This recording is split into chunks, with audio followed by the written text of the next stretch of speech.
بسم اللہ الرحمن الرحیم۔ ناظرین، وی لاگ نمبر ہے 282 اور آج اس کی پہلی قسط ہے اور پیج ہے 221۔ معارف القرآن جلد 2، سورۃ آل عمران نمبر 3 اور آیت نمبر ہے 159۔ سب ہیڈنگ ہے تیسرا مسئلہ، رسول کریم صلی اللہ علیہ وسلم کو صحابہ کرام سے مشورہ لینے کا درجہ، یہ سب ہیڈنگ ہے۔ ناظرین، روزانہ کی بنیاد پر ہم آپ کے سامنے قرآن کریم کا ترجمہ، تشریح، تفسیر اور تلاوت کلام پاک رکھ رہے ہیں، اور اس کتاب کا ٹائٹل ہے معارف القرآن جلد 2، سورۃ آل عمران سے لے کر سورۃ النساء تک، پارہ نمبر 3 کا رکوع نمبر 9 سے لے کر پارہ نمبر 6 کا رکوع نمبر 4، اور رائٹر ہیں اس کتاب کے حضرت مولانا مفتی محمد شفیع صاحب عثمانی رحمۃ اللہ علیہ، جو کہ مفتی اعظم پاکستان ہے۔ نحمده ونصلي على رسوله الكريم، بسم الله الرحمن الرحيم۔ قال النبي صلى الله عليه وسلم: خيركم من تعلم القرآن وعلمه۔ بہترین لوگ وہ ہیں جو خود بھی قرآن پڑھیں، دوسروں کو پڑھائیں، سکھائیں اور لکھائیں۔ ہے اسیری اعتبار افزا جو ہو فطرت بلند، قطرہ نیساں ہے زندان صدف سے ارجمند۔ مشک اظفر چیز کیا ہے، ایک لہو کی بوند ہے، مشک بن جاتی ہے ہو کر نائے آہو میں بند۔ مشک بن جاتی ہے ہو کر نافع آہو میں بند۔ یہ کسی کی تربیت کرتی نہیں قدرت مگر، ہر کسی کی تربیت کرتی نہیں قدرت مگر، کم ہیں وہ طاہر کہ ہیں دام و قفس سے بہرہ مند۔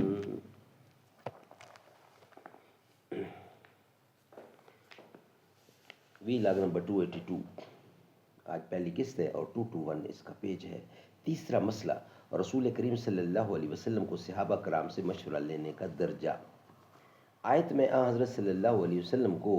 اس کا حکم دیا گیا ہے کہ صحابہ کرام سے مشورہ لیں۔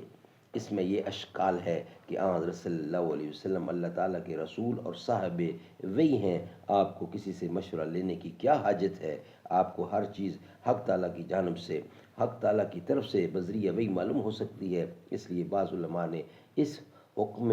مشورہ کو اس پر محمول کیا ہے کہ حضرت صلی اللہ علیہ وسلم کو نہ مشورہ کی ضرورت تھی، نہ اس مشورہ پر آپ کے کسی کام کا مدار تھا، صرف صحابہ کرام کے اعزاز اور دل جوئی کے لیے مشورے کا حکم آپ کو دیا گیا ہے۔ لیکن امام ابو بکر جساس نے فرمایا ہے کہ یہ صحیح نہیں ہے، کیونکہ اگر یہ معلوم ہو کہ ہمارے مشورے پر کوئی عمل نہیں ہوگا اور نہ مشورے کا کسی کام پر کوئی اثر ہے، تو پھر اس مشورے پر کوئی دلجوئی اور اعزاز بھی نہیں رہتا۔ بلکہ حقیقت امر یہ ہے کہ حضرت صلی اللہ علیہ وسلم کو عام امور میں تو براہ راست حق تعالیٰ کی طرف سے بذریعہ وحی ایک طریقہ کار متعین کر دیا جاتا ہے، مگر مقتضائے حکمت و رحمت بعض امور کو حضرت صلی اللہ علیہ وسلم کی رائے اور ثواب دید پر چھوڑ دیا جاتا ہے۔ ایسے ہی امور میں مشورہ کی ضرورت ہوتی ہے، اور اسی قسم کے امور میں مشورہ لینے کا آپ کو حکم دیا گیا ہے۔ رسول اللہ صلی اللہ علیہ وسلم کی مجالس مشاورت کی تاریخ بھی یہی بتلاتی ہے۔ حضرت صلی اللہ علیہ وسلم نے غزوہ بدر کے لیے صحابہ کرام سے مشورہ لیا تو صحابہ کرام نے عرض کیا کہ اگر آپ ہمیں دریا میں کود پڑنے کا حکم دیں تو ہم اس میں کود پڑیں گے، اور اگر آپ ہمیں برق الغماد جیسے دور دراز مقام کی طرف چلنے کا ارشاد فرمائیں گے تو ہم آپ کے ساتھ ہوں گے۔ ہم موسیٰ علیہ السلام کے ساتھیوں کی طرح یہ نہیں کہیں گے کہ آپ اور آپ کا رب کفار سے مقابلہ کریں، بلکہ ہم یہ عرض کریں گے کہ آپ تشریف لے چلیں، ہم آپ کے ساتھ آپ سے آگے اور پیچھے اور دائیں بائیں دشمن کا مقابلہ کریں گے۔ اس طرح غزوہ احد میں اس بارہ میں مشورہ کیا کہ کیا مدینہ شہر کے اندر رہ کر مدافعت کریں یا شہر سے باہر نکل کر۔ عام طور سے صحابہ کرام کی رائے باہر نکلنے کی ہوئی تو آپ نے اسی کو قبول فرمایا، غزوہ خندق میں ایک خاص معاہدہ پر صلح کرنے کا معاملہ درپیش آیا تو سعد بن معاذ اور سعد بن عبادہ نے اس معاہدہ کو مناسب نہ سمجھ کر اختلاف کیا۔ آپ نے انہی دونوں کی رائے قبول فرمائی۔ حدیبیہ کے ایک معاملہ میں مشورہ لیا تو صدیق اکبر کی رائے پر فیصلہ فرما دیا۔ قصہ افق میں صحابہ کرام سے مشورہ لیا، اور یہ سب معاملات وہ تھے جن میں حضرت صلی اللہ علیہ وسلم کے لیے بذریعہ وحی کوئی خاص جانب متعین نہیں کی گئی تھی۔ بذریعہ وحی کوئی خاص جانب متعین نہیں کی گئی تھی۔ خلاصہ یہ ہے کہ نبوت اور رسالت اور صاحب وحی ہونا کچھ مشورہ کے منافی نہیں، اور یہ بھی نہیں کہ یہ مشورہ محض نمائشی دل جوئی کے لیے ہو، اس کا اثر معاملات پر نہ ہو، بلکہ بہت مرتبہ مشورہ دینے والوں کی رائے کو آپ نے اپنی رائے کے خلاف بھی قبول فرما لیا، بلکہ بعض امور میں حضرت صلی اللہ علیہ وسلم کے لیے بذریعہ وحی کوئی خاص صورت متعین نہ فرمانے اور مشورہ لے کر کام کرنے میں حکمت و مصلحت یہ بھی ہے کہ آئندہ امت کے لیے ایک سنت رسول صلی اللہ علیہ وسلم، یعنی ایک سنت رسول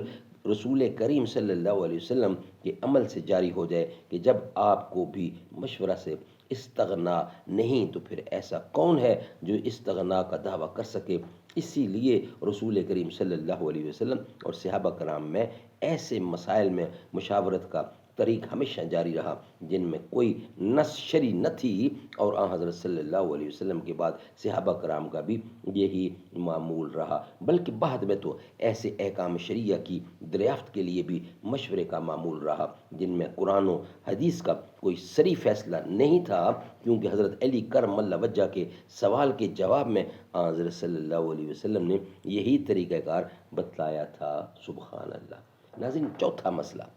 جانب اسلامی یعنی حکومت اسلامی میں مشورے کا درجہ کیا ہے؟ اسلامی حکومت میں مشورے کی کیا اہمیت ہے؟ جیسا کہ اوپر ذکر کیا گیا ہے کہ قرآن کریم نے 2 جگہ مشورے کا صریح حکم دیا ہے، ایک یہی آیت مذکورہ اور دوسرے سورۃ شورى کی آیت میں، جس میں سچے مسلمانوں کی صفات بیان کرتے ہوئے ایک صفت یہ بیان فرمائی گئی ہے،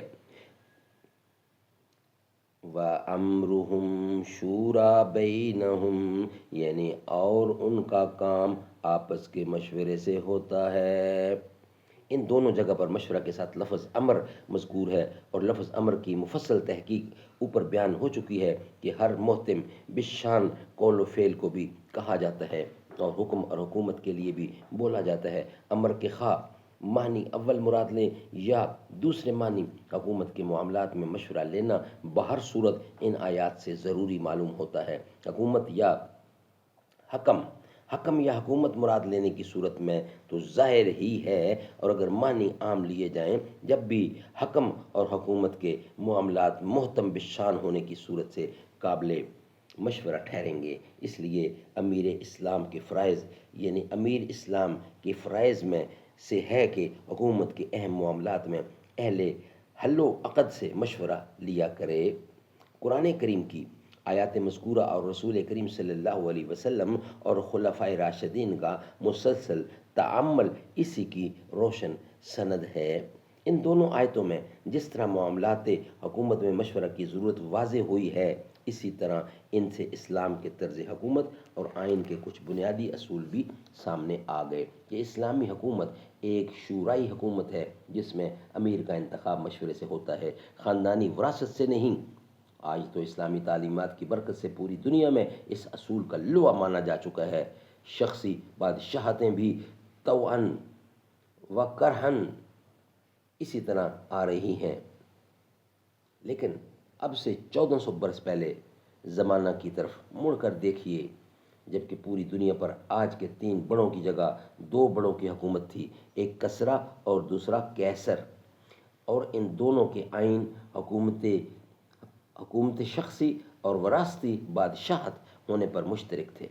جن میں ایک شخص واحد لاکھوں کروڑوں انسانوں پر اپنی قابلیت و صلاحیت سے نہیں بلکہ وراثت کے ظالمانہ اصولوں کی بنا پر حکومت کرتا تھا، اور انسانوں کو پالتو جانوروں کا درجہ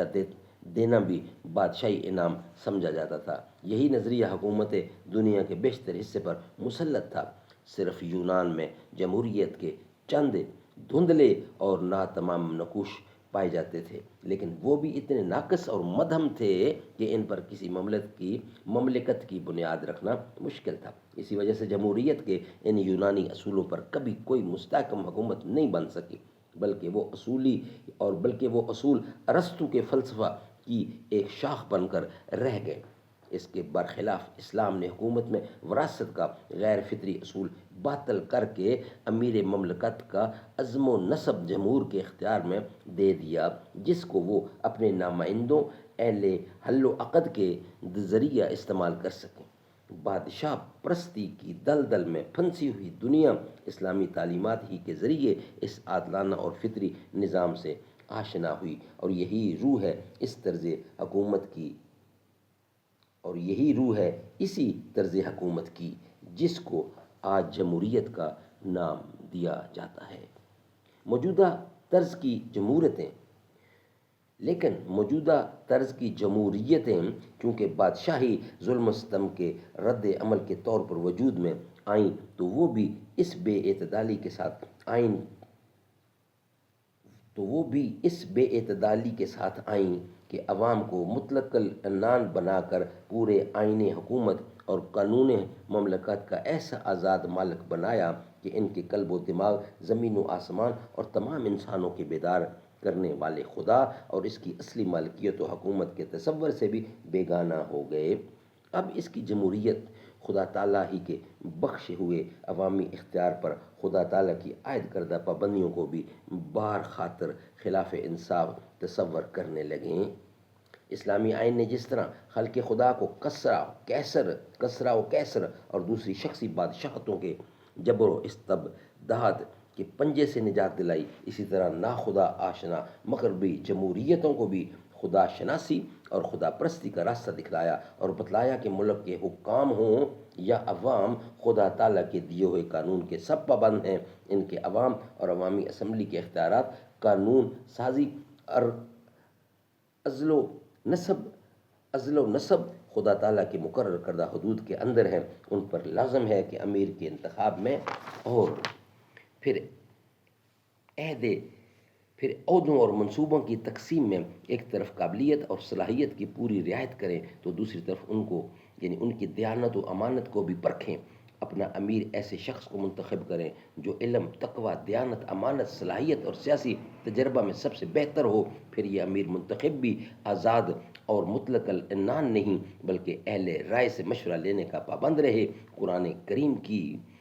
کریم کی آیت مذکورہ اور رسول کریم صلی اللہ علیہ وسلم اور خلفائے راشدین کا تعامل اس پر شاہد عدل ہیں۔ حضرت عمر کا ارشاد ہے، لا خلافت الا عن مشورت، یعنی شوریت کے بغیر خلافت نہیں۔ کنز اعمال میں یہ ہے، شورائیت اور مشورہ کو اسلامی حکومت کے لیے اساس اور بنیادی حیثیت حاصل ہے، حتیٰ کہ اگر امیر مملکت مشورہ سے آزاد ہو جائے یا ایسے لوگوں سے مشورہ لے جو شرعی نقطہ نظر سے مشورہ کے اہل نہ ہوں تو اس کا عزل کرنا ضروری ہے۔ ناظرین، ابن عطیہ رضی اللہ نے فرمایا کہ شورائیت شریعت کے قواعد اور بنیادی اصولوں میں سے ہے۔ جو امیر کے اہل علم اور اہل دین سے مشورہ نہ لے اس کا عزل کرنا واجب ہے، اور یہ ایک ایسا مسئلہ ہے جس میں کسی کا اختلاف بھی نہیں۔ ناظرین، مشورہ کے ضروری ہونے سے اسلامی حکومت اور اس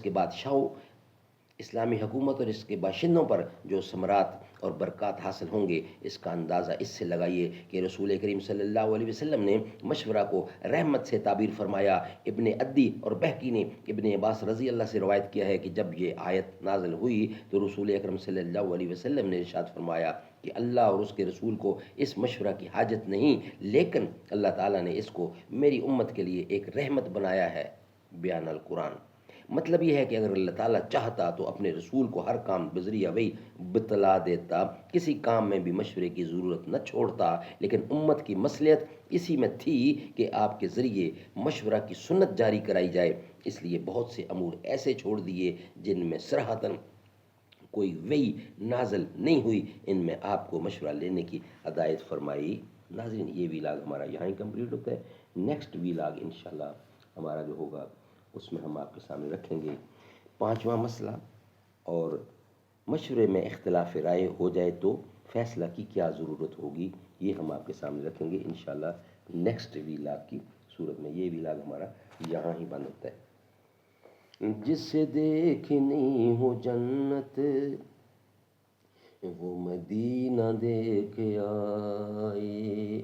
تیری جالیوں کے نیچے تیری رحمتوں کے سائے، نہ یہ بات شان سے ہے نہ یہ بات مال و زر کی، وہی جاتا ہے مدینے آقا جسے بلائے، کیسے وہاں کے دن ہیں کیسی وہاں کی راتیں،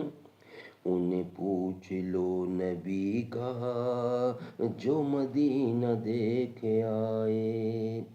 انہیں پوچھ لو نبی کا جو مدینہ دیکھ آئے، طیبہ کو جانے والے تجھے دیتا ہوں دعائیں، در مصطفیٰ پہ جا کے تو جہاں کو بھول جائے، روضے کے سامنے میں یہ دعا مانگتا ہوں، میری جان کل تو جائے یہ سما بدل نہ جائے، لو چلا ہوں میں لحد میں میرے مصطفیٰ سے کہہ دو کہ ہوا تیری گلی کی مجھے چھوڑنے کو آئے، وہی غم گسار میرا وہ ظہوری یار میرا، میری قبر پہ جو آئے نعت نبی سنائے، جسے دیکھنی ہو جنت وہ مدینہ دیکھ آئے، تیری جالیوں کے نیچے تیری رحمتوں کے سائے۔